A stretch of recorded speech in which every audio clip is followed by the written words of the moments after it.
Nucleus is separated from cytoplasm by. अब इसमें से काफी सारे टर्म्स हो सकते हैं, हमें ना पता हो। अब देखो यहाँ पर ये क्या कहना चाहते हैं, हमारा एक सेल होता है, ठीक है, आप सेल ऐसे बना लो, इसके अंदर एक न्यूक्लियस होता है, ये न्यूक्लियस है। न्यूक्लियस को हम क्या कह सकते हैं, हमारे सेल का ये ब्रेन है, मतलब कि ये कंट्रोल यूनिट है, ये बाकी सारे सेल में जो भी काम हो रहे हैं उसको कंट्रोल कौन करेगा, न्यूक्लियस करेगा, ठीक है।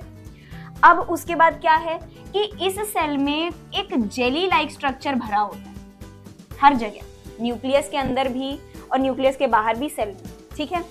अब इन्होंने क्या बोला है कि न्यूक्लियस जो है वो साइटोप्लाज्म से अलग है, किस चीज के थ्रू, तो न्यूक्लियस साइटोप्लाज्म ये है, ये साइटोप्लाज्म मतलब आप ऐसे कह सकते हो कि जैसे कोई वाटर बॉडी है, कोई नदी है, उसके अंदर कोई भी चीज है, तो यहाँ पर जो नदी है वो है साइटोप्लाज्म, और उसमें जो चीजें तैर रही हैं, जो पौधे तैर रहे हैं, उनको क्या कहा जाएगा, वो आपके सेल के ऑर्गेनेल्स हैं, यानी कि सेल के पार्ट्स हैं, ठीक है।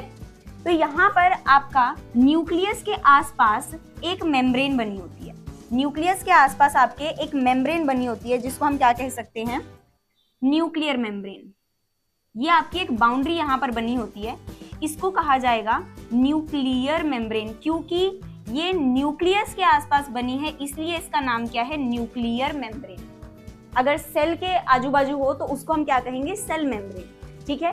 तो यहाँ पर जो साइटोप्लाज्म को आपके न्यूक्लियस से अलग करता है उसको हम क्या कहेंगे, वो होता है आपका न्यूक्लियर मेम्ब्रेन। ए ऑप्शन आपका यहाँ पर बिल्कुल करेक्ट है।